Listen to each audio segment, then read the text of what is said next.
I'm here because I have two children with cystic fibrosis. Both of them have passed away, but talking with Jean, we were talking about what finally makes us the people we are, and I was telling her about our experience with Dr. Roos, who took care of our daughter. She was 10 years old and she was dying and we didn't know why.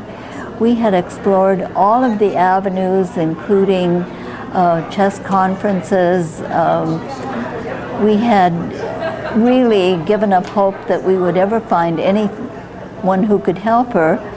And at that time, my sister was working for the Lutheran Hospital Society, and a friend of hers mentioned that she knew of an old doctor who was able to diagnose undiagnosable problems. He did volunteer work in the allergy clinic. So we made an appointment to go on the day that he was treating gratis the allergy patients, and when our turn came, he took our daughter into a room and he realized that she was traumatized, and he simply held her on her lap and he stroked her cheeks and kissed her on the cheek and said, could I take a throat culture? I promise not to hurt you.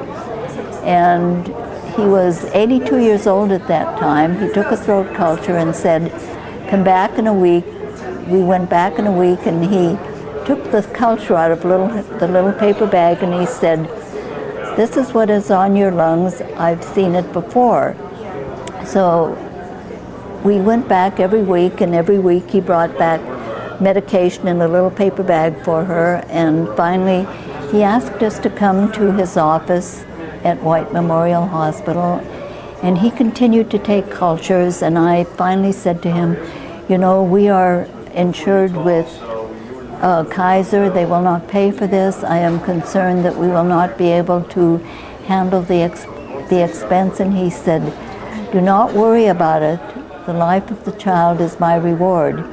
He subsequently determined that she had Pseudomonas, and he developed an autogenous vaccine and gamma globulin. He treated her for 5 years. He saved her life. He did not take a dime. He was just an unbelievable experience. He changed our lives. And because of this man, he did not know that Kathy had cystic fibrosis. He did know that she had Pseudomonas, and he cured them, and she lived 21 years beyond that point. So it was a miracle. And we were just very grateful that we had this experience with this man that was a life-altering experience. Julie, is it safe to say that Dr. Roos would fit right in here today? Oh, yes. Top level? Oh, yes. And at that point in time, he was 82 years old. God bless him.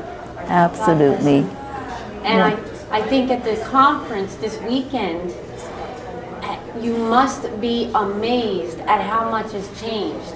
And what all the presenters and the participants are talking about is the newborn screening and the advocacy, and the parents have really are playing an active role in getting diagnosed, and gene mutations and gene treatments. So, I am amazed at how much is being done and how much progress has been made in 2 years since Peter passed away. I am amazed at the level of intelligence with the women and the men that I have met here, and the honesty and the acceptance of what their lives are and the lives of their children, how positive they are in dealing with a life-threatening problem. It has really been an incredible experience for me. I am very grateful to be here. Julie, if I can ask you if there was one message you would send to a young parent of a newly diagnosed, is there some inspiring message, some parallel that you would, although medicine has changed? I would say to them, keep the faith, there is hope.